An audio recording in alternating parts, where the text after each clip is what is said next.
जय हिंद दोस्तों। आज की इस वीडियो में हम स्टडी करने वाले हैं एक नए टॉपिक के बारे में। टॉपिक का नाम है हमारा मोशन इन ए प्लेन, यानी कि हम किसी भी टू डायमेंशनल सरफेस के अंदर हमारा जो ऑब्जेक्ट है या पार्टिकल है वो किस तरह से मोशन करता है उसके बारे में।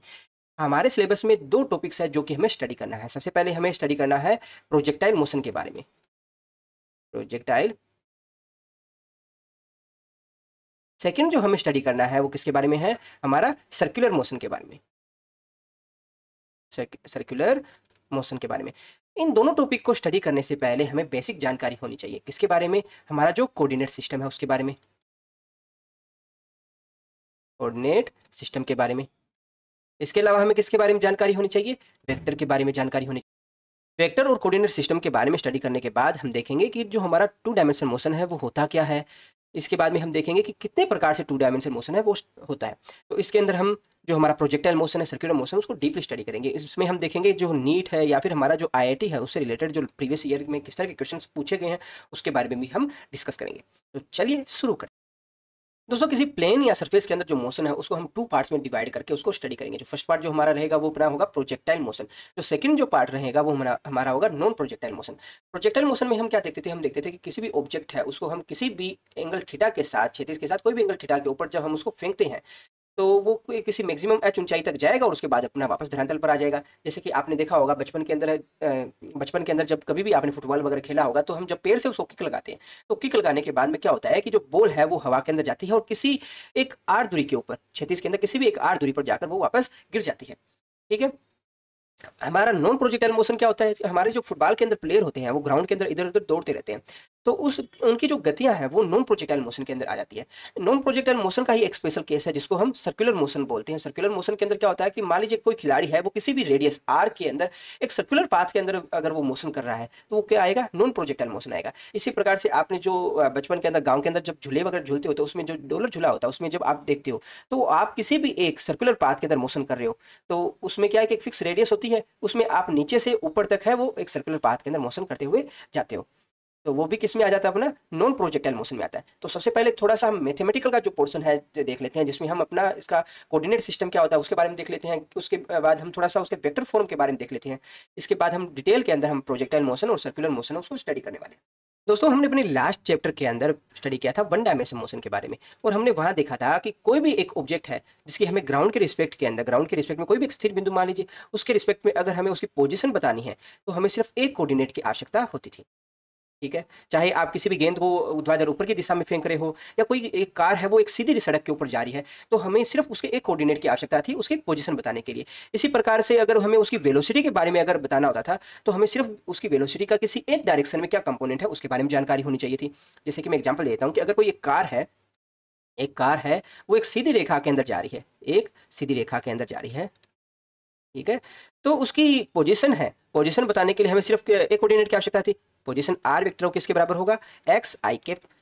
अगर उस कार की वेलोसिटी बतानी है तो वेलोसिटी बताने के लिए हमें सिर्फ एक कोऑर्डिनेट की आवश्यकता थी, यानी कि वेलोसिटी का सिर्फ एक कंपोनेंट अगर हमें पता है तो हम बड़ी इजीली उसकी बता सकते थे। इसी प्रकार से उस कार के अगर हमें एक्सीलरेशन के बारे में बताना होता था तो हमें सिर्फ एक्सीलरेशन का भी एक ही कंपोनेंट है उसकी आवश्यकता होती थी। होता था ना ऐसा।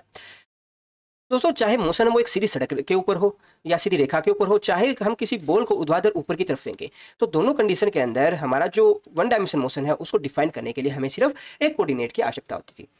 इसी प्रकार जब हम बात करते हैं टू डायमेंशन मोशन के अंदर तो हमारा जो ऑब्जेक्ट है उसकी पोजिशन है, उसकी वेलोसिटी है, चाहे उसकी एक्सीलरेशन है, उसको डिफाइन करने के लिए हमें कम से कम दो कोऑर्डिनेट की आवश्यकता होगी। जब हम बात करेंगे थ्री डायमेंशन मोशन के बारे में तो हमारे जो ऑब्जेक्ट है उसकी पोजीशन, वेलोसिटी और एक्सीलरेशन को डिफाइन करने के लिए हमें कम से कम तीन कोऑर्डिनेट की आवश्यकता होती है। कोऑर्डिनेट कौन कौन से मान सकते हो आप, चाहे एक्स वाई मानिए, चाहे आप वाई जेड मानिए, चाहे आप जेड एक्स मानिए, ये आपकी इच्छा है। जब थ्री डायमेंशन की बात करेंगे तो हम तीन कोऑर्डिनेट मानेंगे, एक्स वाई एंड जेड। ठीक है। तो सबसे पहले हम कोऑर्डिनेट सिस्टम के अंदर जो टू डायमेंशनल कोऑर्डिनेट सिस्टम है उसके अंदर सबसे पहले हम स्टडी करेंगे कार्टेशियन कोऑर्डिनेट सिस्टम के बारे में, फिर पोलर कोऑर्डिनेट सिस्टम के बारे में स्टडी करेंगे, फिर दोनों के अंदर रिलेशन क्या होता है उसके बारे में हम स्टडी करेंगे। तो देखो, तो हमने अपने लास्ट चैप्टर के अंदर कोऑर्डिनेट सिस्टम है उसको स्टडी किया था और वहाँ हमने देखा था कि कोई भी एक ऑब्जेक्ट है उसकी पोजीशन को अगर हमें बताना है तो हमारे पास में दो तरह के कोऑर्डिनेट सिस्टम है जिसके द्वारा हम उसकी पोजीशन को बड़े आराम से बता सकते हैं। पहला जो हमारा कोऑर्डिनेट सिस्टम था वो कौन सा था, कार्टेशियन कोऑर्डिनेट सिस्टम। और जो दूसरा हमारा जो कोऑर्डिनेट सिस्टम था वो क्या था, पोलर कोऑर्डिनेट सिस्टम। यानी कि पोलर को हम क्या बोलते हैं, ध्रुवीय निर्देश तंत्र, और जो कार्टेशियन है उसको कार्तीय निर्देश तंत्र बोलते हैं।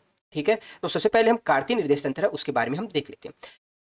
डीपली है, आप अपने फर्स्ट चैप्टर में उसको वीडियो देख सकते हो, यहाँ हमें थोड़ा सा ब्रीफली आपको बताऊंगा। मान लेते हैं ये हमारा जो कोई भी पॉइंट पी है उसकी पोजीशन बतानी है, तो सबसे पहले किस तरह से दिखाएंगे, वाई एक्सेस से दूरी, वाई एक्सेस से दूरी है वो किसके द्वारा दिखाएंगे, आप दिखाएंगे एक्स के द्वारा, वाई एक्स से दूरी एक्स के द्वारा ही डिफाइन होगी। इसी प्रकार से एक्स एक्सेस से दूरी, एक्स एक्सेस से दूरी है वो किसके द्वारा दिखाएंगे, आप वाई के द्वारा दिखाएंगे, क्योंकि ये वाली तो दूरी वाई ही होती है, ठीक है ना। तो इसलिए कार्तीय निर्देश तंत्र में इसके कोऑर्डिनेट जीत के आ जाएंगे एक्स और वाई। ये किसमें हम बात करें हैं, 2 डायमेंशन के अंदर। अगर हम 3 डायमेंशन के अंदर बात कर रहे होते तो हमारे पास में तीसरा निर्देश तंत्र, तीसरा निर्देशांक और आता है, उसको हम जेड से डिनोट करते हैं, एक्स वाई जेड, ठीक है। इसी प्रकार हमारा जो पॉइंट पी है उसका ध्रुवीय निर्देश तंत्र यानी कि पोलर कोऑर्डिनेट सिस्टम में क्या कोऑर्डिनेट होता है, उसका हो जाता है हमारा मूल बिंदु ओ से इसकी दूरी कितनी है, ये हो जाती आर, ठीक है। और एक्सिस के साथ कितना एंगल बना रहा है, ये एंगल बना रहा है थीटा, ठीक है। तो जो हमारा पोलर कोऑर्डिनेट सिस्टम है उसमें इसके जो कोऑर्डिनेट्स है वो कितने आ जाते हैं, आर एंड थीटा। वहाँ हमने देखा था कि जो पोलर कोऑर्डिनेट सिस्टम और कार्टेशियन कार्टेशियन कोऑर्डिनेट सिस्टम उन दोनों में रिलेशन क्या रहता है, रिलेशन हमने वहाँ देखा था एक्स इक्वल्स टू किसके बराबर आ जाएगा अपना R cos theta and Y किसके बराबर आ जाएगा आर साइन थीटा, ठीक है। इसी प्रकार से आर है वो किसके बराबर हो जाएगा, ये बराबर हो जाएगा under roots of X square plus Y square, ये हमने रिलेशन पढ़ा था, ठीक है। अच्छे से वहाँ एक बार आप देख। जल्दी से दोस्तों वेक्टर के बारे में और थोड़ा स्टडी कर लेते हैं। देखो हमारी कोई भी फिजिकल क्वांटिटी है उसको हम 2 पार्ट्स में डिवाइड करते हैं, एक तो हमारा स्केलर होता है और एक वेक्टर होता है। स्केलर क्या होता है, उसमें सिर्फ मैग्नीट्यूड होता है, हमारा जो वेक्टर है वो क्या होता है, मैग्नीट्यूड प्लस डायरेक्शन। इसको मैं एक एग्जांपल से समझाना चाहता हूँ कि मान लेते हैं कोई भी एक खंबा है, ये आपका मान लेते हैं खंबा है, ठीक है, और उससे कोई मान लीजिए 10 मीटर की दूरी के ऊपर, 10 मीटर की दूरी के ऊपर हमारा कोई भी एक व्यक्ति है वो ए मौजूद है, ठीक है। परंतु वो कौन से डायरेक्शन में मौजूद है उसके बारे में हमें जानकारी नहीं है, क्या वो अपना पूर्व दिशा में है, क्या वो अपना पश्चिम दिशा में है, क्या वो अपना दक्षिण दिशा में है, कौन सी दिशा में है, हम उसके बारे में जानकारी नहीं है। जैसे आपको कोई कह दे कि भारत है, ये हमारा प्यारा भारत है, ये भारत है, और आपसे कह दिया जाए कि दिल्ली से श्रीलंका है वो 3000 किलोमीटर की दूरी के ऊपर है, श्रीलंका है वो यहाँ पर जो अपना स्केलर है वहाँ पर मौजूद है, कह दिया जाए कि दिल्ली से श्रीलंका है वो 3000 किलोमीटर पर है, ठीक है। परंतु आपको डायरेक्शन नहीं है, क्या वो भारत की उत्तर दिशा में मौजूद है, क्या वो भारत के पूर्व दिशा में मौजूद है या पश्चिम में मौजूद है, नहीं है ना पता। तो इस तरह से सिर्फ हमें उसकी दूरी के बारे में जानकारी हो तो उसे हम क्या बोलते हैं, वो कितनी दूरी पर मौजूद है उसके बारे में जानकारी, तो उसे हम स्केलर कहते हैं। परंतु अगर आपको इसे दिया जाए कि जो अपना श्रीलंका है वो भारत से 3000 किलोमीटर दूर अपना दक्षिण दिशा के अंदर है, आपको एक दिशा भी दे दी जाए यानी कि दूरी कितनी है उसके बारे में आपको जानकारी हो, उसकी डायरेक्शन क्या है उसके बारे में जानकारी हो, तो उसको हम वेक्टर बोलते हैं, ठीक है। तो थोड़ा सा वेक्टर के बारे में हम जल्दी से देख लेते हैं कितने प्रकार के वेक्टर होते हैं। इक्वल वेक्टर क्या होता है, इक्वल वेक्टर होता है जिसमें मैग्नीट्यूड है वो समान हो और डायरेक्शन है वो समान हो। मैग्नीट्यूड समान हो यानी कि कोई भी वेक्टर है उसको मैं अगर बी वेक्टर से या ए वेक्टर से दिखा रहा हूँ, वो आपको दे रखा 5i कैप, तो 5i क्या दिखा रहा है, इसमें 5 तो दिखा रहा है उसका मैग्नीट्यूड, और i कैप क्या दिखा रहा है उसकी डायरेक्शन। हमने पढ़ा है पहले भी वेक्टर के अंदर कि X Y and Z, X Y Z ये 3 अपना कोऑर्डिनेट सिस्टम होते हैं। तो एक्स डायरेक्शन के अंदर जो इसका एकांक सदिश होता है या यूनिट वेक्टर होता है वो आई कैप, वाई डायरेक्शन में जो एकांक सदिश या यूनिट वेक्टर है जे कैप, और जेड डायरेक्शन में है के कैप, ठीक है। तो यहाँ पर ये तो हो गया आई कैप है, ये तो इसका यूनिट वेक्टर है, और 5 है वो उसका मैग्नीट्यूड। कोई भी वेक्टर है अपना मान लेते हैं ये ए वेक्टर है और ये है बी वेक्टर, ए और बी वेक्टर तभी इक्वल वेक्टर होंगे जब उनका मैग्नीट्यूड और डायरेक्शन है वो इक्वल होंगे।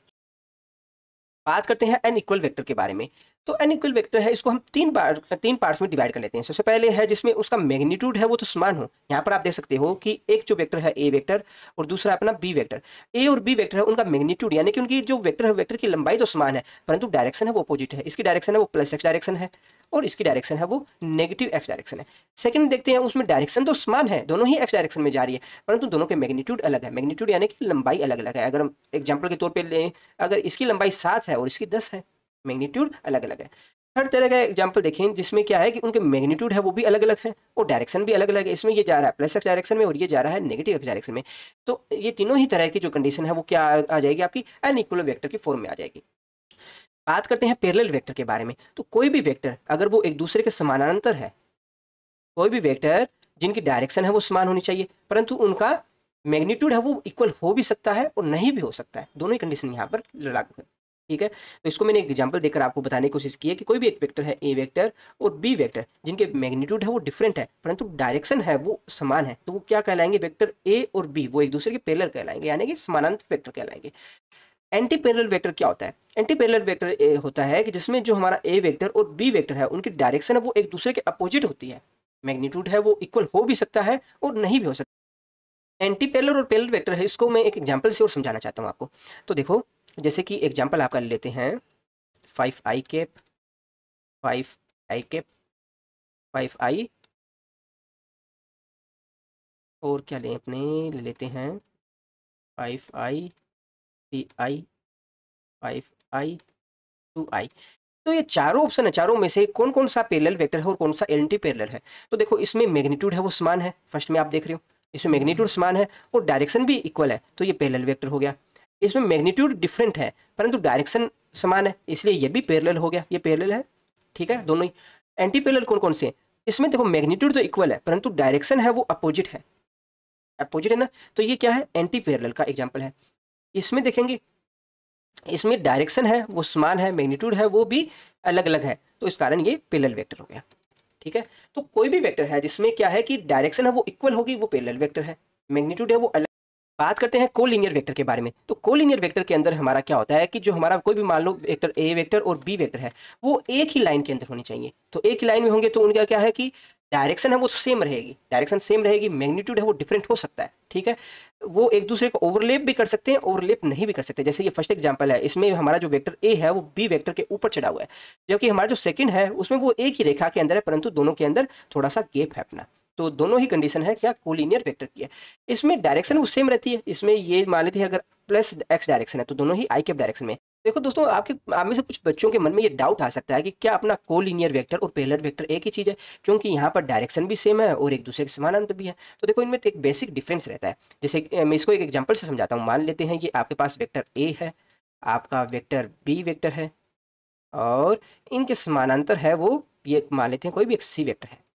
तो यहाँ पर ए वेक्टर बी वेक्टर और सी वेक्टर है वो एक डायरेक्शन में जा रहे हैं, और डायरेक्शन कौन सी है, पॉजिटिव एक्स डायरेक्शन है, ठीक है।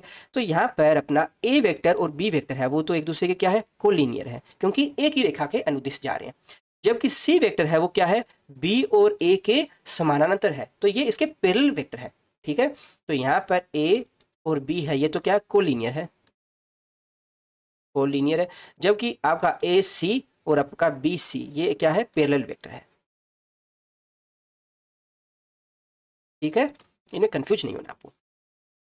नेक्स्ट हम बात करते हैं जीरो वेक्टर के बारे में। जीरो वेक्टर यानी कि इसे हम नल वेक्टर से भी डिनोट करते हैं। जीरो वेक्टर एक ऐसा वेक्टर होता है जिसमें उसका मैग्नीट्यूड है वो जीरो होता है और साथ में उसकी डायरेक्शन है वो भी नहीं होती, यानी कि कोई डायरेक्शन नहीं है और उसका मैग्नीट्यूड जीरो है, तो उसे हम जीरो वेक्टर कहेंगे। इसके बाद में बात करते हैं ऑर्थोगोनल यूनिट वेक्टर, ठीक है। तो कोई भी दो वेक्टर है वो अगर एक दूसरे के परपेंडिकुलर है, कोई भी दो वेक्टर अगर वो एक दूसरे के परपेंडिकुलर है तो उसे हम क्या कहेंगे, एक दूसरे के ऑर्थोगोनल कहेंगे। तो हम जो कोऑर्डिनेट सिस्टम लेते हैं, जैसे कि आपका एक्स वाई जेड है, ये 3 डायमेंशन में कोऑर्डिनेट सिस्टम है। इसमें एक्स और वाई के बीच में कितना एंगल बन रहा है, यहाँ एक्स और वाई के बीच में बन रहा है यहाँ पर 90 डिग्री का एंगल, ठीक है। इसी प्रकार से अपना वाई और जेड के अंदर कितना एंगल बनता है, ये भी 90 डिग्री का होता है। इसी प्रकार से जेड और एक्स के बीच में कितना एंगल बनता है, वो भी 90 डिग्री का है। तो अपना एक्स वाई जेड है, ये तीनों एक दूसरे के ऑर्थोगोनल है, ठीक है। अब यहाँ पर ऑर्थोगोनल यूनिट वेक्टर की बात कर रहे हैं, तो यूनिट वेक्टर क्या होता है, अपना एक्स डायरेक्शन में यूनिट वेक्टर है वो है अपना आई कैप, वाई डायरेक्शन में यूनिट वेक्टर कितना है, जे कैप, और जेड डायरेक्शन में यूनिट वेक्टर कितना है, के कैप। तो यहाँ पर ऑर्थोगोनल यूनिट वेक्टर कौन कौन से हो जाएंगे, आपका आई कैप, जे कैप और के कैप, ठीक है। क्यों होते हैं, क्योंकि एक दूसरे से 90 डिग्री के एंगल पर मौजूद होते हैं, ठीक है। नेक्स्ट बात करते हैं पोजीशन वेक्टर के बारे में। तो हमने भी थोड़ी देर पहले ही स्टडी किया है कि कोई भी एक ऑब्जेक्ट है उसकी अगर हमें स्थिति को बताना है तो हमें कम से कम 2 कोऑर्डिनेट की आवश्यकता होगी। ये पार्टिकल पी है, उसकी स्थिति बताने के लिए अगर ये वाली डायरेक्शन है वो प्लस एक्स डायरेक्शन है, ये वाली है वो प्लस वाई डायरेक्शन है, तो इसका कोऑर्डिनेट कितने आ जाएगा, एक्स और वाई। तो उसकी स्थिति को एक वेक्टर के फॉर्म में बताएंगे, किस तरह से बताएंगे, तो ये वाली स्थिति है ये ओ है, और ये वाली जो दूरी है इसको मैं आर से दिखाता हूँ। तो ये आर वेक्टर है, किसके बराबर हो जाएगा, ये देखो दूरी कितनी है, एक्स डायरेक्शन में दूरी है ये एक्स, वाई डायरेक्शन में दूरी कितनी है, मैं इसको वाई से डिनोट करता हूँ। तो एक्स डायरेक्शन में दूरी है प्लस उसमें डायरेक्शन कितना है, ये एक्स डायरेक्शन में जो यूनिट वेक्टर है उसको मैं आई कैप से दिखाता हूँ। वाई डायरेक्शन है उसमें मैग्नीट्यूड कितना है वाई, और यूनिट वेक्टर कितना है जे कैप। तो इसको वेक्टर फॉर्म में किस तरह से लिखेंगे आप, x I cap plus Y J cap. Next हम बात करते हैं पोलर वेक्टर के बारे में या एक्सियल वेक्टर के बारे में, बहुत ही इंपॉर्टेंट है, ठीक है, याद रखिएगा। देखो, पोलर वेक्टर क्या होता है और आपका एक्सियल वेक्टर क्या होता है। सबसे पहले दोनों में एक मेजर डिफरेंस है वो देखिएगा। पोलर वेक्टर है वो हमेशा डिस्क्राइब करते हैं किसको, ट्रांजैक्शनल मोशन को, यानी स्थानांतरण गति को। जो आपका क्या नाम है, एक्सियल वेक्टर है वो किसको डिफाइन करता है, वो करता है आपका रोटेशनल मोशन को। ठीक है, यानी कि जब भी आप वन डायमेंशन मोशन के बारे में स्टडी करोगे वो सारे किस में आता है, ट्रांजैक्शनल मोशन का ही पार्ट है। तो वहां पर हम कौन से वेक्टर इस्तेमाल करते हैं, वहां हम पोलर वेक्टर के बारे में बात कर रहे होते हैं। ठीक है, जब हम बात करेंगे टू डायमेंशन मोशन के बारे में, तो टू डायमेंशन मोशन में हम दो तरह की स्टडी करेंगे। एक तो कौन सा होगा, जैसे अपना रैंडम कोई भी एक, जैसे फुटबॉल प्लेयर है वो ग्राउंड के ऊपर भाग रहा है तो वो स्टडी हो गई। इसके अलावा हम प्रोजेक्टाइल मोशन स्टडी करेंगे, तो वो किसके द्वारा डिस्क्राइब होगा, वो डिस्क्राइब होगा आपका पोलर वेक्टर के फॉर्म में, पोलर वेक्टर के फॉर्म में। परंतु जब आप बात करेंगे सर्कुलर मोशन के बारे में, सर्कुलर मोशन के बारे में, या कोई भी जैसे अपनी अर्थ है वो रोटेशन कर रही है उसके बारे में, तो सर्कुलर मोशन के बारे में हम बात करेंगे तो किसके फॉर्म में डिफाइन होगा, वो होगा एक्सियल फॉर्म के, एक्सियल वेक्टर के फॉर्म में होगा। ठीक, बात करते हैं पोलर वेक्टर और एक्सियल वेक्टर है उसमें डिफरेंस क्या रहता है, तो इसको मैं एक एग्जांपल से समझाने का प्रयास करता हूं आपको। कोई भी एक ऑब्जेक्ट है उसकी अगर हमें पोजीशन बतानी है, पोजीशन किसके रिस्पेक्ट में बताते हैं, हम एक स्थिर बिंदु के सापेक्ष बताते हैं। ठीक है, हमारा कोई भी एक बिंदु है, स्थिर बिंदु है, जिसके सापेक्ष हम इसकी पोजीशन बता रहे हैं। ठीक है, तो ये वेक्टर है आपका आर वेक्टर है जो इसका पोजीशन वेक्टर है। ठीक है, तो इसमें हमारे पास में क्या क्या है, हमारे पास में ये कहाँ से वेक्टर स्टार्ट हो रहा है, हमारा स्टार्ट हो रहा है उसका स्टार्टिंग पॉइंट हमें पता है, उसका एंड कहाँ हो रहा है हमें उसके एंड पॉइंट के बारे में पता है। यानी कि कोई भी वेक्टर है अगर उसका स्टार्टिंग पॉइंट और एंड पॉइंट इन दोनों के बारे में अगर आपको जानकारी हो तो वो आपका क्या कहलाता है, पोलर वेक्टर कहलाता है। अगर कोई वेक्टर है उसके आपके उसके बारे में अगर आपको स्टार्टिंग पॉइंट और एंड पॉइंट के बारे में नहीं पता है, उसको हम एक्सियल वेक्टर। दोस्तों जो एक्सियल वेक्टर है उसको मैं एक एग्जांपल देकर समझाने का प्रयास करता हूँ। मान लेते हैं ये आपका प्यारा घर है और ये घर का दरवाजा है आपका। इस दरवाजे के अंदर यहाँ पर ये चौखट लगी है। ठीक है, और इसमें ये दरवाजा जो लगा है उसमें हैंडल लगा है यहाँ पर। ठीक है, और यहाँ पर हिंजेस लगी है, यानी कि जिसके सापेक्ष आपका ये दरवाजा जब आप उसको खोलने का प्रयास करते हो तो दरवाजा घूमता है। तो दरवाजे को खोलने के लिए या तो आप इस पर अंदर की तरफ एक बल लगाओगे या फिर उसको बाहर की तरफ खींचकर पर उस पर एक बल लगाओगे। मान लेते हैं दरवाजा है उस पर आप अंदर की तरफ एक बल लगाते हो ताकि दरवाजा आपका खुल जाए। ठीक है, आप हैंडल कहाँ कहाँ लगा सकते हो, आप हैंडल यहाँ भी एक लगा सकते हो, एक यहाँ मिड में भी लगा सकते हो दरवाजे के, और एक आप यहाँ एंड पॉइंट पे भी एक हैंडल है वो लगा सकते हो यहाँ पर भी। तो मान लेते हैं ये हैंडल आपने यहाँ लगा रखा है, और रोटेशन कौन सा किसके सापेक्ष होता है, इस एक्स के सापेक्ष है इसका रोटेशन होता है, इसी के सापेक्ष रोटेशन होता है अपने दरवाजे का। तो यहाँ से हैंडल की जो दूरी है वो क्या होती है, आर। ठीक है, बल कौन सी डायरेक्शन में लगा रहे हो, बल लगा रहे हो आप अंदर की तरफ, ये लंबवत अंदर की तरफ एफ वेक्टर, इसको आप यहाँ से समझ सकते हो। आर वेक्टर है वो इस डायरेक्शन में होगा। ठीक है, एफ वेक्टर है वो किस डायरेक्शन में होगा, इस डायरेक्शन में। तो यहाँ फोर्स और जो आपका जो आर है उसमें एक रिलेशन होता है जिसको हम टॉर्क से डिफाइन करते हैं। जब आप रिजिड बॉडी डायनेमिक्स पढ़ेंगे तो वहां पर हम टॉर्क के बारे में स्टडी करेंगे, तो वहां हम देखेंगे कि टॉर्क होता है वो किसके बराबर होता है, ये होता है R vector cross F vector के बराबर। ठीक है, तो यहाँ से जब आर क्रॉस एफ करोगे, एफ जा रहा है आपका इस डायरेक्शन में, एफ जा रहा है इस डायरेक्शन में, और आर जा रहा है आपका इस डायरेक्शन में। ठीक है, तो यहाँ से जब आर क्रॉस एफ करोगे तो टॉर्क की डायरेक्शन कौन सी होगी, डाउनवर्ड डायरेक्शन में होगी। इसमें आर क्रॉस एफ करोगे तो आपकी कौन सी डायरेक्शन होगी, टॉर्क की अपवर्ड डायरेक्शन होगी। यानी कि जो एक्सिस ऑफ रोटेशन है वो कौन सी होगी, इसमें तो होगी आपकी डाउनवर्ड डायरेक्शन में, इसमें एक्सिस ऑफ रोटेशन होगी वो आपकी होगी अपवर्ड डायरेक्शन में। इसी प्रकार से आपने जो मिथुन दा की वो आई एम डिस्को डांसर वाली वो डिस्क तो देखी होगी जिसमें वो नाचते हैं, वो गोल गोल घूमते हुए एक स्टेज है, उसमें स्टेज कौन सी डायरेक्शन में घूमता है, स्टेज घूमता है आपका इस डायरेक्शन में। परंतु जब अपने कोणीय वेग की बात करते हैं तो कोणीय वेग क्या होता है, इसमें आप अपनी फिंगर को कर्ल कीजिएगा, जो एक्सिस ऑफ रोटेशन है तो आपका थंब है, थंब दिखाएगा कौन सा, जहाँ पर आपका जो कोणीय वेग है उसकी डायरेक्शन। तो यहाँ पर एक्सिस ऑफ रोटेशन है वो हो गई आपकी ये वाली डायरेक्शन। ठीक है, और थंब कौन सी डायरेक्शन में होगा, अपवर्ड डायरेक्शन में। तो यानी कि जो ओमेगा है कोणीय वेग है वो कौन सी डायरेक्शन में, अपवर्ड डायरेक्शन में। ठीक है, ओमेगा है वो अपवर्ड डायरेक्शन। तो यहाँ से आप एक चीज पे कंक्लूजन निकले हो, चाहे से ये वाला एग्जांपल है चाहे से आपका ये घूमती हुई डिस्क का एग्जांपल है, इसमें आपके पास जो स्टार्टिंग पॉइंट और एंड पॉइंट क्या है वेक्टर का वो हमें पता नहीं होता। यहाँ पर टॉर्क है वो कहाँ से स्टार्ट हो रहा है, टॉर्क का भी पता नहीं है, यहाँ ओमेगा कहाँ से स्टार्ट हो रहा है कहाँ एंड हो रहा है उसका हमें पता नहीं है। तो दोनों में जो अपना पोलर वेक्टर है जो और जो एक्सियल वेक्टर है उसमें एक बेसिक जो डिफरेंस रहता है। जो पोलर वेक्टर होता है उसमें हमारे पास स्टार्टिंग पॉइंट है उसके बारे में जानकारी होती है। जो एक्सियल वेक्टर है उसमें हमारे पास में जो स्टार्टिंग पॉइंट है उसके बारे में जानकारी नहीं होती। ठीक है, इसमें कितने कौन कौन से एग्जांपल आएगा, जो आपका डिस्प्लेसमेंट है, वेलोसिटी है, आपका एक्सीलरेशन है, आपका फोर्स है, वो सारा सारा पोलर वेक्टर के अंदर आएगा। जो आपका एक्सियल वेक्टर है वो कौन कौन से आएगा, जितने भी सर्कुलर मोशन के अंदर आप टर्म यूज करते हो, जैसे कि आपका एंगुलर वेलोसिटी होगा, आपका एंगुलर एक्सीलरेशन हो गया, आपका जो टॉर्क हो गया, वो सारा सारा किस में आएगा, आपका एक्सियल वेक्टर के अंदर आएगा। इनके बारे में अपने आगे भी स्टडी करेंगे, परंतु एक बार आपको ये बेसिक है वो जानकारी होनी चाहिए। ठीक है, इसके बाद में बात करते हैं को इनिशियल वेक्टर है वो क्या होता है। तो कोई इनिशियल वेक्टर ऐसे वेक्टर होते हैं, मान लेते हैं ये ए वेक्टर है, ये आपका बी वेक्टर है और ये सी वेक्टर है, तीनों का ओरिजिन एक ही है, यानी कि स्टार्टिंग पॉइंट एक ही है, तो उसे हम क्या बोलते हैं, को इनिशियल वेक्टर कहते हैं। तो दो या दो से ज्यादा वेक्टर जो इनका जो इनिशियल पॉइंट है वो सेम हो, तो उसको हम को इनिशियल वेक्टर बोलते हैं। यहाँ पर ए बी सी है, वो तीनों ही को इनिशियल वेक्टर है। इसमें आपका जो कोऑर्डिनेट सिस्टम में आप जैसे पढ़ते हो, ये एक्स वेक्टर हो गया, ये वाई वेक्टर हो गया या वाई डायरेक्शन होगी, और ये जेड डायरेक्शन होगी। इनका ओरिजिन कौन सा है, अपना मूल बिंदु ओ है, तो ये भी अपना को इनिशियल वेक्टर है।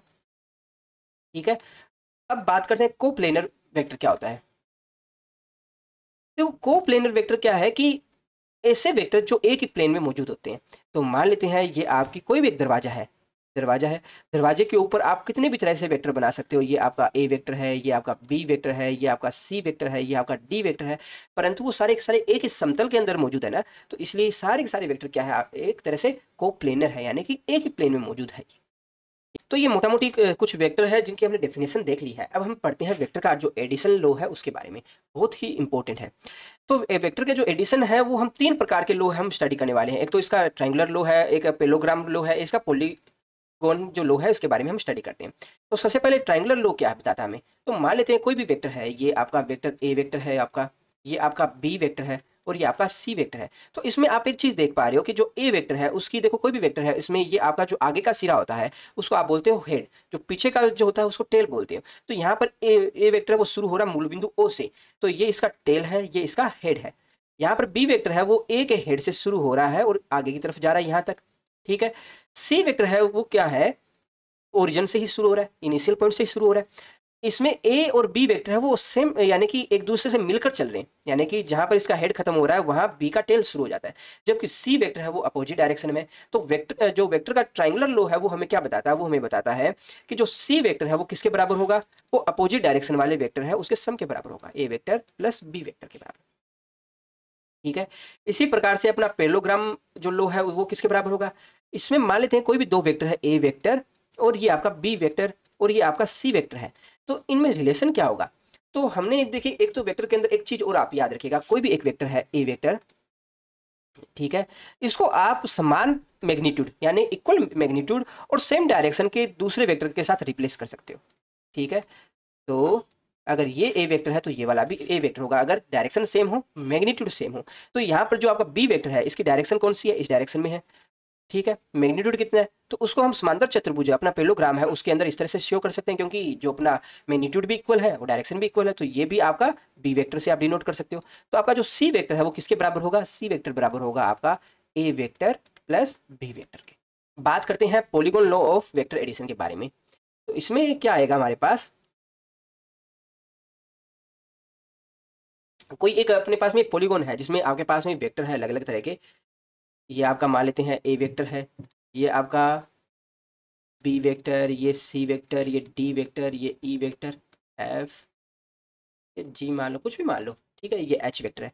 तो यहाँ पर एच वेक्टर वो किसके बराबर होगा, एच वेक्टर है वो आपका A vector plus B vector plus C vector plus D plus E plus F plus G, यानी कि जो सेम डायरेक्शन के अंदर जितने भी वेक्टर हैं उन सब के बराबर होगा, जो एक जो अपोजिट डायरेक्शन के अंदर वेक्टर है उसके बराबर।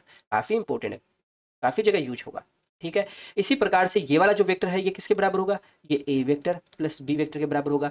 ये वाला वेक्टर वो किसके बराबर होगा, ये सेम डायरेक्शन में जो वेक्टर है अपना कौन सा, अपना A vector plus B vector plus C vector के बराबर होगा। ये वाला वेक्टर, ये वाला वेक्टर वो किसके बराबर होगा, ये आपका होगा A plus B plus C plus D, इसी प्रकार से बाकी होंगे। और एच किसके बराबर होगा, ये जितने भी ये सेम डायरेक्शन में, इधर ये सेम डायरेक्शन में है ना, इन सब को अगर अपने जोड़ दें तो ये एक एंटी डायरेक्शन में जो वेक्टर है वो उन सब के बराबर होगा, रिजल्टेंट के।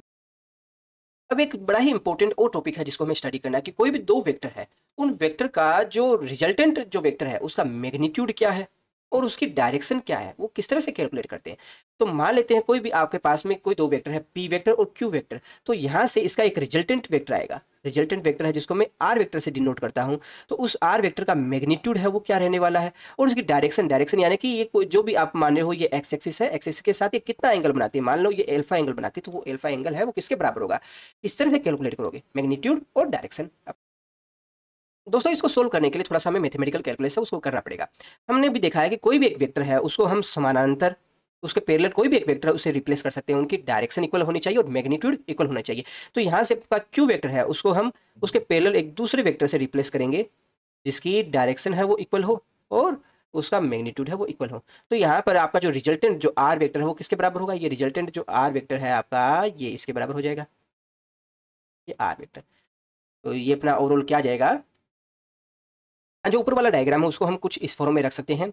अब हमारा जो ट्राइंगल है ओ एन बी है उसके अंदर हम देखते हैं, यहाँ पर पाइथागोरस लगाएंगे तो अपने पास में क्या आ जाएगा, O B square equals to किसके बराबर हो जाएगा हमारा, O N square plus N B square. यानी कि ये जो आपका ट्राइंगल बन रहा है इसमें ये वाले जो पार्ट है वो ओ बी हो गया और ये एन हो गया, ठीक है। ओ एन है वो किसके बराबर है, ओ एन बराबर है अपना ओ A plus A N square के, ठीक है, प्लस एन बी स्क्वायर के। तो यहाँ से हम क्या निकालेंगे, यहाँ से अपना आ जाएगा ओ बी स्क्वायर है वो किसके बराबर हो जाएगा, यहाँ से स्क्वायर रूट है उसको हटाएंगे तो स्क्वायर उसको करेंगे तो क्या आ जाएगा, O square plus A N square plus two O A dot A N plus, यहाँ से देखो वेक्टर फॉर्म में मत रखिए इसको कन्फ्यूजन होगा आपको, प्लस यहाँ से एन बी आ जाएगा, एन बी यहाँ स्क्वायर रहेगा एन बी स्क्वायर। इनकी वैल्यू रखते हैं तो अपने पास में क्या आ जाएगा, देखो ओ बी है वो किसके बराबर है, ये आपका आर स्क्वायर के बराबर हो गया। आपका ओ ए है वो किसके बराबर है, ओ ए है वो आपका पी के बराबर है तो पी स्क्वायर आ जाएगा, प्लस ए बी किसके बराबर है, ए बी है क्या यहाँ पर, ए बी तो नहीं है। अपने पास क्या है, ए एन है वो पता नहीं क्या है, एन बी है वो भी पता नहीं क्या है, परंतु हम यहाँ से एक रिलेशन जानते हैं, क्या जानते हैं, क्यू स्क्वायर है वो किसके बराबर होता है अपना A N square plus N B square, क्योंकि ये भी तो एक ट्राइंगल बन रहा है, इस ट्राइंगल में भी लगाएंगे तो अपने पास में ये वाली वैल्यू आ जाएगी। तो यहाँ पर ए एन स्क्वायर जो A N square plus N B square जो ये आपकी ये एन बी स्क्वायर है ये वाला रहा, ये दोनों किसके बराबर आ जाएगा, क्यू स्क्वायर के बराबर आ जाएगा। तो यहाँ से ये क्यू स्क्वायर के बराबर आ जाएगा, बचा क्या रेस्ट अपने पास ये बचा plus two O A and A N, O A plus A N. O A क्या है, वो आपकी ये वाली बुझा आ गई और ए एन क्या है आपका, ए एन ये वाला आ गया, ये आ गया ना। तो ये किसके बराबर होगा, अगर ये आपका क्यू है तो ये किसके बराबर होगा, क्यू कोस थीटा के। तो यहाँ पर वैल्यू पुट करते हैं तो आपके पास में क्या आ जाएगा, R square equals to P square plus Q square plus two O A की वैल्यू कितनी है, ये आ गया पी, ए एन की वैल्यू कितनी है, ए एन आपका आ गया Q cos theta, Q cos theta. तो यहाँ से एक बहुत ही इंपॉर्टेंट रिजल्ट है हमारे पास में निकल कर आता है, वो क्या है, आपका आर है वो बराबर होता है under roots of P square plus Q square plus two P Q cos theta. अब आपके दिमाग में ये आ रहा होगा कि इसे यूज कहाँ करेंगे, भाई भाई बहुत यूज है इसका। आपको क्वेश्चन में दे दिया जाएगा कि कोई भी एक पार्टिकल है जिसमें कोई एक बल है जो लग रहा है 10 न्यूटन का, इस डायरेक्शन में लग रहा है पॉजिटिव एफ डायरेक्शन में, और एक बल है उसका किसी 60 डिग्री के एंगल के ऊपर लग रहा है F2, ठीक है, जो कि लग रहा है 5 न्यूटन का, ठीक है। तो रिजल्टेंट जो बल है वो कितना होगा, जो आपसे एफ नेट है वो पूछ लिया जाएगा। इस प्रकार से एक एग्जांपल और देता हूँ कि ये आपका जो अपना थर्ड चैप्टर पढ़ेंगे अपना उसके अंदर आएगा आपका जैसे घिरने वाले क्वेश्चन है, ठीक है। एक रस्सी से इस तरह से बंधा है, ठीक है, और एक रस्सी से इस तरह से बना, ये घिरनियाँ है, ठीक है, पुली जिसको आप बोलते हो। दोनों तरफ बाट लगा रखे हैं आपने, या मान लीजिए कोई भी एक वेट लटका रखा है, ये 10 kg का वेट लगा रखा है आपने और ये लगा रखा है आपने 5 kg का वेट, और पूछ लिया जाए कि यहाँ से रिजल्टेंट है वो कितना बल लगेगा, तो उसमें रस्सी है, रस्सी में एक तो इस डायरेक्शन में तनाव बल लगेगा, एक इस डायरेक्शन में एक टेंशन फोर्स है वो वर्क करेगा। तो इसमें जो रिजल्टेंट जो टेंशन फोर्स है वो कौन सी डायरेक्शन में होगा, कितना उसका जो परिमाण होगा उसके बारे में अगर आपको निकालना हो तो ये फॉर्मूला डायरेक्ट है आप रख सकते हो। इसमें आपको क्या रखना है, अगर पी वेक्टर है यानी कि एक बल लग रहा है इस डायरेक्शन में, एक बल लग रहा है आपका क्यू इस डायरेक्शन में, तो रिजल्टेंट जो बल है वो कौन सी डायरेक्शन में होगा, इस डायरेक्शन, रिजल्टेंट आर वेक्टर, ठीक है। अभी तक अपने डायरेक्शन नहीं निकाली है, सिर्फ रिजल्टेंट निकाला है। तो डायरेक्शन है वो किस तरह से निकालेंगे, यानी कि आपका जो एल्फा, एल्फा की वैल्यू क्या आएगी वो किस तरह से निकालेंगे। तो जो एंगल एल्फा है उसको निकालने के लिए बड़ा ही आसान में है, देखो टेन एल्फा वो किसके बराबर होगा, टेन एल्फा बराबर होगा ये वाला जो ट्राइंगल का ये वाला जो पार्ट है और ये वाला जो पार्ट है, हमें सिर्फ दो ही चीज़ों की जरूरत पड़ेगी। तो देखो किसके बराबर होगा, टेन एल्फा ये बराबर होगा आपका एन बी बाई आपका ओ एन, एन बी वो किसके बराबर होगा, अगर ये वाला क्यू कोस थीटा है तो ये वाला क्या होगा, क्यू साइन थीटा, ठीक है ना। तो वैल्यू पुट कीजिएगा, Q sine theta upon O N है वो किसके बराबर होगा, ओ एन है इसके बराबर होगा, इसके बराबर होगा ओ ए प्लस ए एन के बराबर। तो यहाँ ओ ए किसके बराबर है, ओ ए है अपना पी के बराबर, और ए एन है वो किसके बराबर है, क्यू कोस थीटा के बराबर। तो यहाँ पर इसकी वैल्यू क्या आ जाएगी, P plus Q cos theta. तो बड़ा ही इंपॉर्टेंट फॉर्मूला आपके पास में निकल कर आया, टेन अल्फा है वो किसके बराबर होगा, Q sine theta upon P plus Q. दोस्तों इन दोनों फॉर्मूलों का यूज है वो कहाँ कहाँ होगा और किस तरह से होगा, उसको लेकर मैं एक एग्जांपल समझा देता हूँ आपको। मान लेते हैं कोई भी एक पार्टिकल है जिसकी वेलोसिटी आपको दे रखी है कि उसकी एक्स डायरेक्शन जो वेलोसिटी है उसकी दे रखी है वी एक्स कंपोनेंट, और वाई डायरेक्शन में उसका जो वेलोसिटी है, वेलोसिटी का कंपोनेंट है आपका वी वाई। ठीक है, ये वाई डायरेक्शन में है और ये एक्स डायरेक्शन में है, तो एक्स और वाई में एंगल कितना है, 90 डिग्री का। ठीक है, और आपसे पूछ लिया जाए कि उसका रिजल्टेंट जो वेलोसिटी है वो कितनी होगी, रिजल्टेंट यानी कि वी वेक्टर है वो किसके बराबर होगा। किस तरह से कैलकुलेट करोगे, जो वी वेक्टर है वो किसके बराबर होगा, आपका यहाँ पर पी और क्यू की जगह रखिएगा, पी वेक्टर कितना है आपका वी एक्स स्क्वायर, आपका क्यू कितना है we Y square plus 2pq। यहाँ पर देखो थीटा कितना है, थीटा है यहाँ पर 90 डिग्री का एंगल, 90 डिग्री है ना, तो कोस 90 किसके बराबर होता है, कोस 90 जीरो होता है, तो ये वाली टर्म तो जीरो आ जाएगी। तो ओवरऑल आपके पास में क्या वैल्यू आ जाएगी कि जो रिजल्टेंट जो वी वेक्टर है वो किसके बराबर होगा, उसका एक्स डायरेक्शन में जो वेलोसिटी का कंपोनेंट है प्लस उसका स्क्वायर प्लस वाई डायरेक्शन में उसके वेलोसिटी का जो कंपोनेंट है उसके स्क्वायर का, ये किस में आएगा, आपका 2 डायमेंशन के अंदर आएगा, 2 डायमेंशन के अंदर। इसी प्रकार से अगर आपको पोजीशन के बारे में बताना हो तो किस प्रकार से बात करेंगे, आर वेक्टर है वो बराबर होगा X square plus Y square. इसी प्रकार से कहीं एसिलेशन की बात करेंगे तो किसके बराबर आएगा आपका, आपका ए एक्स स्क्वायर यानी एक्स डायरेक्शन में जो एसिलेशन का कंपोनेंट है उसका स्क्वायर प्लस वाई डायरेक्शन जो एसिलेशन का कंपोनेंट है उसके स्क्वायर का। इसी प्रकार से अगर 3D में अगर हम देखेंगे तो 3D में आपका क्या आएगा, 3D में आपका जो वेलोसिटी का जो रिजल्टेंट जो वैल्यू है वो किसके बराबर आएगा, V X square plus V Y square plus V Z square. ये मैं डायरेक्टली क्यों लिख पा रहा हूँ, क्योंकि यहाँ पर जो वेलोसिटी के जो कंपोनेंट दे रखे हैं वो कोऑर्डिनेट सिस्टम के अकॉर्डिंग दे रखे हैं, और उसमें आपके जो कंपोनेंट जो भी कंपोनेंट है उनके बीच में एंगल कितना है, 90 डिग्री है। 3 डायमेंशन जो होगा 3D होगा उसमें क्या होगा, ये आपका जेड डायरेक्शन होगा वो इस डायरेक्शन में होगा, वो भी 90 डिग्री का एंगल ही बना रहा होगा, है ना। आपका एसिलेशन है वो किसके बराबर होगा, रिजल्टेंट वो बराबर होगा आपका ए एक्स स्क्वायर प्लस ए वाई स्क्वायर प्लस ए जेड स्क्वायर के बराबर होगा। इसी प्रकार से अगर पोजीशन के बारे में यानी आर वेक्टर वो किसके बराबर होगा, या आर की वैल्यू किसके बराबर होगी, वो आपकी होगी X square plus Y square Z square. यहाँ वेक्टर फॉर्म मत लगाइएगा क्योंकि यहाँ पर आप कन्फ्यूजन आ जाएगा। ठीक है, ठीक है।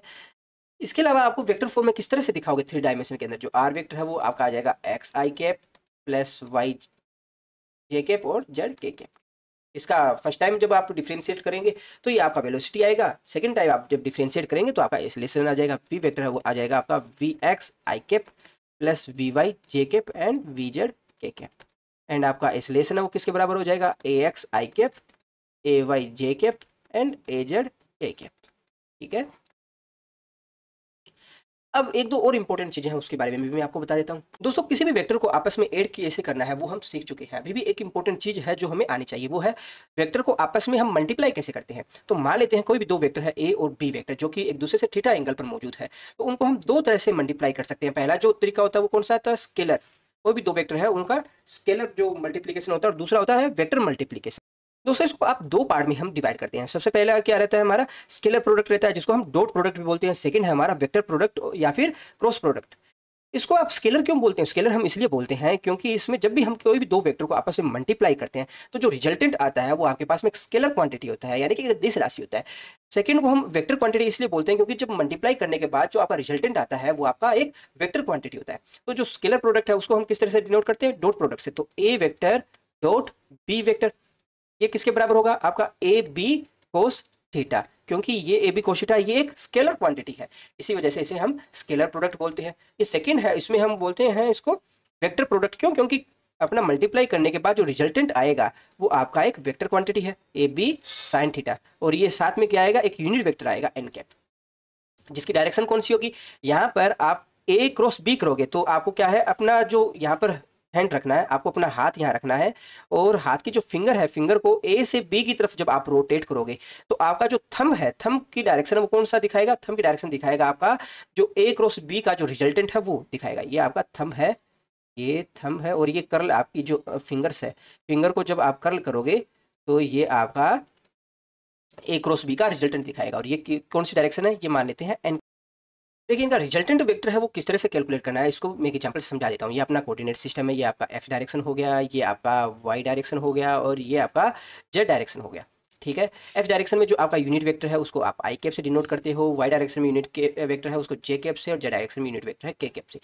अगर आपको यानी कि आई कैप क्रॉस जे कैप करना है तो आपके पास रिजल्टेंट क्या आएगा, तो इसके लिए आपको क्या है, अपना हाथ रखना है एक्स जो डायरेक्शन में है, यानी कि एक्स वेक्टर के डायरेक्शन में, और अपनी अंगुलियों को घुमाना है वाई डायरेक्शन के अंदर। तो जो आपका रिजल्टेंट जो यानी थंब है वो आपको क्या दिखाएगा, जेड की डायरेक्शन दिखाएगा। तो ये आपका के कैप आ जाएगा। इसी प्रकार से आप जे क्रॉस आई करेंगे, वो किसके बराबर आएगा, तो आपको अपना हाथ है वो जे के ऊपर रखना है, फिर उसको आई की डायरेक्शन में घुमाएंगे तो आपके पास में क्या आ जाएगा, माइनस ऑफ, क्योंकि ये जेड की अपोजिट डायरेक्शन में, इधर वाले डायरेक्शन में आएगा, तो माइनस ऑफ के कैप आएगा। इसी प्रकार से आप करेंगे जे क्रॉस के कैप करेंगे, जे क्रॉस के करेंगे तो आपको अपना हाथ रखना है जे के ऊपर, जो पहले आ रहा है उसके ऊपर रखेंगे, फिर इसमें जो अंगुलियां हैं, अंगुलियां घुमाएंगे कौन सी डायरेक्शन में, अपना जेड की तरफ, जेड जो वेक्टर है उसकी डायरेक्शन में, तो आपको जो रिजल्टेंट आएगा वो किसके बराबर आएगा, आई कैप। ठीक है, इसमें एक ट्रिक भी है, ट्रिक भी मैं बता देता हूँ आपको, जैसे कि ये आपका आई वेक्टर, जे वेक्टर एंड के वेक्टर, ये तीन आ गया। अगर आप इसमें क्लॉकवाइज डायरेक्शन में घूम रहे हो, क्लॉकवाइज डायरेक्शन में घूमोगे यानी कि आई क्रॉस जे करोगे तो आपके पास में के आएगा वो पॉजिटिव साइन के साथ आएगा, आप जे क्रॉस के करोगे तो आपके पास पॉजिटिव साइन के साथ आएगा, आप जे पॉजिटिव साइन के साथ क्या आएगा, आई आएगा, आई कैप आएगा। आप के क्रॉस आई कैप करोगे यानी कि के कैप क्रॉस आई कैप करोगे तो रेस्ट कौन सा है, जे कैप रह गया, वो आएगा और प्लस साइन के साथ आएगा। वहीं आप अगर इसमें एंटी क्लॉकवाइज चलेंगे यानी कि जे क्रॉस आई करेंगे, जे क्रॉस आई करेंगे तो आपके पास नेगेटिव के कैप आएगा, आप आई क्रॉस के करेंगे तो आपके पास नेगेटिव जे आएगा। ठीक है, तो आपको क्लॉकवाइज जाएंगे आई जे के अंदर तो आपके पास पॉजिटिव साइन आएंगे, एंटी क्लॉकवाइज चलेंगे तो आपके पास में नेगेटिव साइन के साथ आएगा। दोस्तों हमने वेक्टर के बारे में मोटा मोटी है वो स्टडी कर चुके हैं, इसके बारे में थोड़ा सा मैं आपको इक्वेशन ऑफ जो मोशन है उसका अपना वन डायमेंशन के अंदर तो हम पढ़ चुके हैं, टू डायमेंशन के अंदर आने के बाद वो किस तरह से रहेगी उसके बारे में भी थोड़ा सा मैं आपको समझा देता हूँ। सबसे पहले अपनी इक्वेशन ऑफ मोशन कौन कौन सी थी, v बराबर यू प्लस ए टी था, इसके अलावा अपना था S equal to U T plus half A T square था, और इसके अलावा था अपना वी स्केयर बराबर U square plus two A S था। ये अपना क्या था, वन डायमेंशन में अपनों ने पढ़ा था। वन डायमेंशन में हमें क्या है कि कोई भी पार्टिकल है या ऑब्जेक्ट है उसकी पोजीशन है, वेक्टर है, ये पोजीशन है, एक्सीलरेशन है, वेलोसिटी, उसको डिफाइन करने के लिए सिर्फ एक कोऑर्डिनेट चाहिए था। तो वहां पर हम लोगों ने जितने भी पढ़े थे उसमें सिर्फ एक कोऑर्डिनेट था, यानी कि अपना अगर मोशन है वो अगर सिर्फ एक्स डायरेक्शन में है तो यहाँ पर वहां पर हम क्या देख रहे थे, वहां देख रहे थे कि वी एक्स के बारे में, यू एक्स के बारे में, एक्स के बारे में देख रहे थे, डिस्प्लेसमेंट है वो भी एक्स डायरेक्शन में था, वेलोसिटी वो भी एक्स डायरेक्शन में थी, एक्सीलरेशन है वो भी एक्स डायरेक्शन में था। परंतु यहाँ पर जब हम टू डायमेंशन के अंदर देखेंगे तो हमारा जो वेलोसिटी है वो सिर्फ एक्स डायरेक्शन के साथ साथ वाई डायरेक्शन में भी रहेगा, हमारा जो एक्सीलरेशन है वो एक्स डायरेक्शन और वाई डायरेक्शन में रहेगा, अपना जो डिस्प्लेसमेंट है वो एक्स डायरेक्शन और वाई डायरेक्शन दोनों में रहेगा। तो इसी कारण जो अपने इक्वेशन ऑफ मोशन वहां पड़ी थी उसमें थोड़ा सा यहाँ पे हम चेंज कर लेंगे। चेंज क्या रहेगा आपका, जो आपका वी वेक्टर है, वी वेक्टर है वो किसके बराबर होगा, वो आपका होगा under of V X square plus V Y square के बराबर होगा। आपका यू वेक्टर यानी स्टार्टिंग वेलोसिटी वो किसके बराबर होगा, जो एक्स डायरेक्शन में starting velocity plus Y direction में स्टार्टिंग वेलोसिटी है उसके बराबर होगा। जो आपका डिस्प्लेसमेंट है वो किसके बराबर होगा, जो एक्स डायरेक्शन में आपका जो डिस्प्लेसमेंट है उसके स्क्वायर प्लस वाई डायरेक्शन में जो आपका डिस्प्लेसमेंट है उसके एक्सीलरेशन के बारे में देख रहे थे, तो वो क्या होगा आपका एक्स डायरेक्शन में एक्सीलरेशन के बारे में और वाई डायरेक्शन में एक्सीलरेशन के बारे में। ठीक है, तो ये वैल्यू जब हम इक्वेशन ऑफ मोशन में अभी आगे क्वेश्चन सॉल्व करेंगे तब हम देखेंगे तो डायरेक्ट में इक्वेशन ऑफ मोशन में हम वैल्यू पुट कर देंगे, कोई किसी भी तरह की कोई दिक्कत नहीं आएगी। बस हमें याद ये रखना है कि वहाँ जो कंपोनेंट होंगे वो हमारे पास दो तरह के कंपोनेंट होंगे, एक तो उसका एक्स डायरेक्शन में कंपोनेंट होगा और एक दूसरा होगा उसका वाई डायरेक्शन में उसका एक कंपोनेंट होगा। तो इसको हम वेक्टर फॉर्म में अगर देखना चाहें तो कुछ इस फॉर्म में रख सकते हैं, क्योंकि अपना जो वी वेक्टर है वो किससे बनकर बना होता है, वो एक्स डायरेक्शन में उस वेलोसिटी के कंपोनेंट की प्लस उसका वाई डायरेक्शन जो वेलोसिटी है उसके कंपोनेंट के बराबर होता है। इसी प्रकार से अपना जो एक्सीलरेशन है वो भी एक्स डायरेक्शन में उसका जो एक्सीलरेशन उसके कंपोनेंट प्लस वाई डायरेक्शन में उसके वेलोसिटी कंपोनेंट के इक्वल होता है।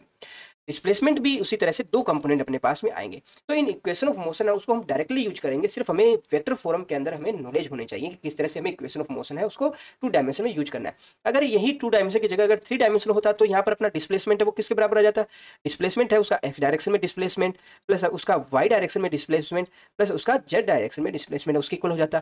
वेलोसिटी में भी कुछ इसी तरह का अपने पास में वैल्यू आती, X direction velocity, Y direction में वेलोसिटी एंड जेड डायरेक्शन में वेलोसिटी। इसका वन डायमेंशन वन टाइम और डिफरेंशिएट उसको करेंगे तो अपने पास सेम इसी तरह से एक्सीलरेशन भी आ जाता है। एक्सीलरेशन किसके बराबर आता है ना, A Y J cap and A Z K cap के बराबर। ठीक है, तो इनमें कंफ्यूजन नहीं होना आपको। तो इस वीडियो में लगभग इतना ही पढ़ेंगे, नेक्स्ट वीडियो में हम प्रोजेक्टाइल मोशन के बारे में हम स्टडी करेंगे। तो थैंक यू।